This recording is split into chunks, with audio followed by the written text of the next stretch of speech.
Muy buenas noches, mi nombre es Aileen Castillo Soria y en esta oportunidad les haré una pequeña exposición sobre la crisis de despidos que hubo en la empresa Google en el periodo 2022-2023.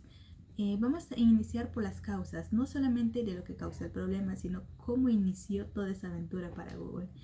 Su crecimiento se vio durante el COVID-19, ya que experimentó un notable crecimiento en estos servicios digitales, dado a que era realmente el nacimiento de la era de la tecnología a raíz de que no nos podemos tocar, no podemos tener contacto. Nosotros empezamos a buscar otras formas de comunicarnos, de hacer sentir queridos a las personas y viceversa.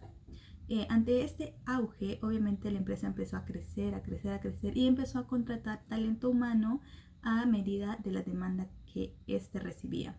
Aunque para el 2022, en el contexto económico global, se volvió muy desfavorable con toda la inflación, la tasa de intereses y además hay que sumarle a la guerra con Ucrania, a la guerra que hubo en Ucrania. Entonces fue como que todo se acumuló y el 22 vino con fuerza y boom.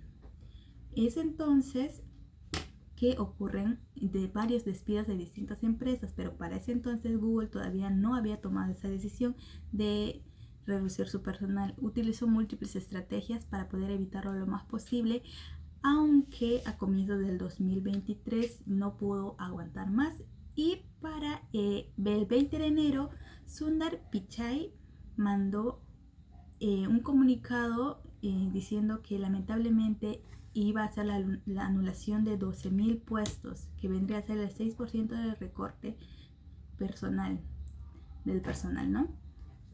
Entonces todo eso, bien, a raíz de todo eso viene la departamentalización y la especialización. En la reorganización de departamentos, Google priorizó áreas alineadas con objetivos estratégicos y afectando divisiones como Google Assistant, hardware e ingeniería. En la ingeniería, ¿no?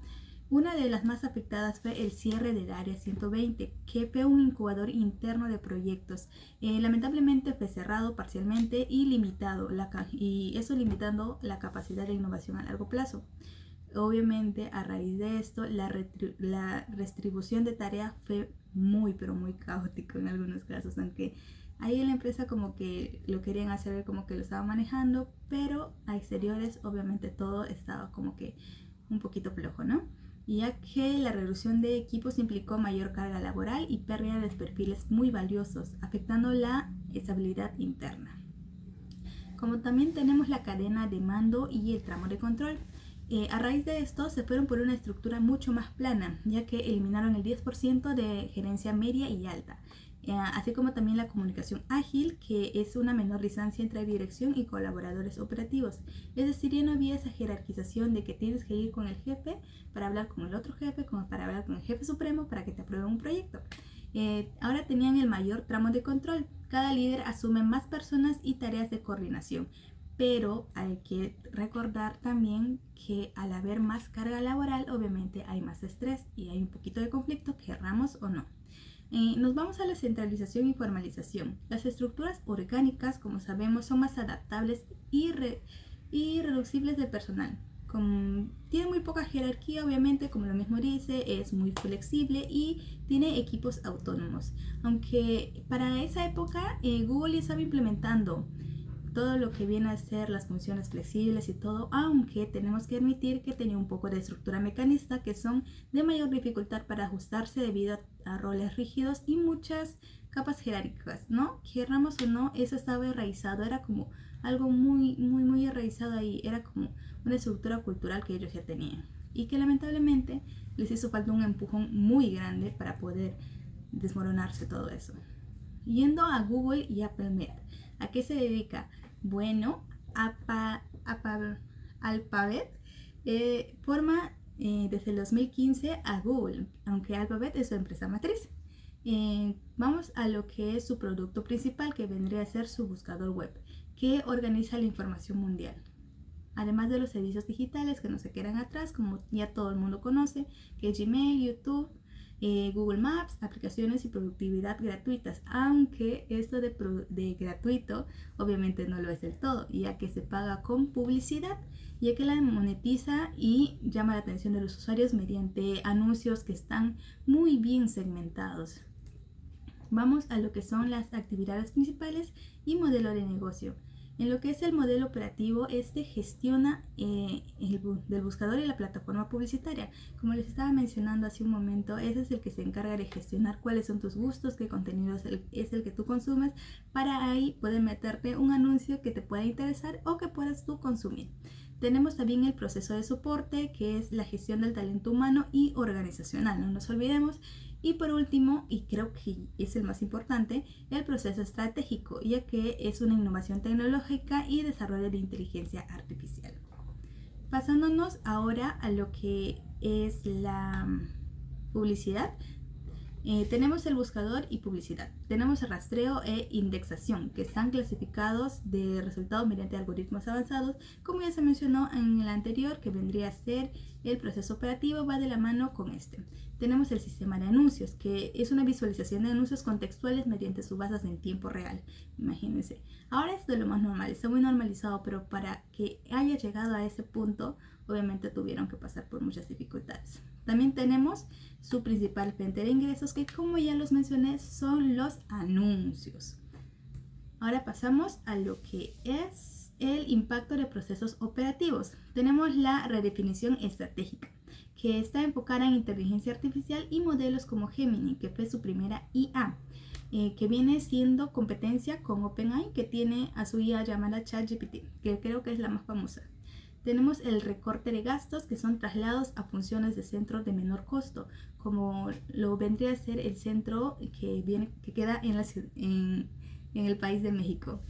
Ya no trabajaba netamente en lo que es Estados Unidos, justamente por el alto coste del mismo. También tenemos lo que es el deterioro cultural, y que dañó la confianza y el ambiente de incertidumbre que obviamente se vivía ahí, quieras o no, porque eran 12.000 puestos que habían ahí, y para que reorganicen todo eso, hagan la estructura más plana, obviamente tuvo que haber un poco de incertidumbre. Ahora sí nos pasamos al impacto de la cultura organizacional.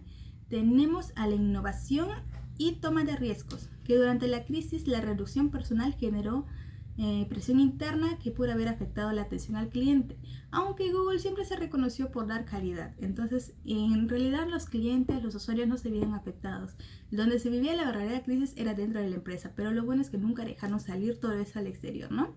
También tenemos la atención al cliente, obviamente, que es muy importante, ya que durante la crisis Google mantuvo la calidad, como se dice, ¿no? Obviamente tenemos las demás.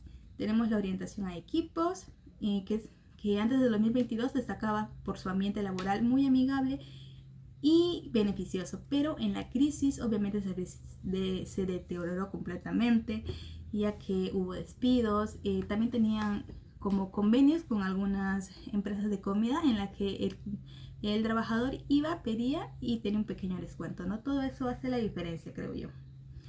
Obviamente tenemos también la agresividad. La reestructuración de Google debilitó su cultura colaborativa. La salida masiva de desempleados desorganizó equipos, generó sobrecargas y afectó la coordinación. Era de esperarse en realidad. Para tener una cultura que ya estaba formada y de la nada venir boom y que se separen todo, que reorganicen todo, que uno se va a hacer cargo de esto, del otro, obviamente era de esperarse que iba a venir, ¿no? Y como último puntito tenemos aquí a la estabilidad, que durante la crisis de la cultura de Google se volvió más agresiva, obviamente, ya que la empresa enfrentó amenazas externas como un auge, como lo mencioné anteriormente, su competidor directo OpenAI, que tiene a la IA ChatGPT, lo que llevó a declarar un código rojo interno. Como siempre lo he aclarado, nunca dejaron salir esos problemas fuera de la empresa, siempre era adentro, estaba como un código rojo pero adentro. Y acelerar el desarrollo del proyecto de inteligencia artificial como BART y Gemini. Internamente, los despidos masivos y el nuevo sistema de evaluación aumentaron la presión entre empleados, además del estrés, obviamente. al generar temor de ser considerados de bajo impacto, y eso generó una dinámica individualista y competitiva, que al momento obviamente no hubo colaboración espontánea, pero al ir adaptándose poco a poco se dieron cuenta de que era la mejor forma en la que podían trabajar, ya que era más freelance, más relajado, y poco a poco se fueron acomodando. Con respecto al CEO, como ya se había mencionado, si se dan cuenta, fue un genio total, porque mantuvo la empresa, no se dejó llevar, o sea, él estuvo ahí de inicio a fin. Él agarró, obviamente, agarró toda la responsabilidad desde el 2015, y desde el 2019 es el CEO de Alphabet, que enfrentó la etapa más desafiante de su vida, obviamente él junto con su empresa, pero para poder haber llegado hasta donde están y haber sido tan resilientes hay que tener mucho coraje. Enfrentó muchas cosas a lo largo del tiempo, obviamente, pero ahora él mismo lo dice en diferentes partes, que la resiliencia es lo que más se puede hacer ahorita. Y además de que su frase: es importante seguir invirtiendo a largo plazo, y es para hacerlo bien. Hay que hacer concesiones, enfocarse y tomar decisiones difíciles, tal como él las hizo, y obviamente las indujo al mundo, las puso a prueba y salió ganando. Eso sería todo con relación a la exposición. Espero que les haya gustado. Que tengan muy buenas noches.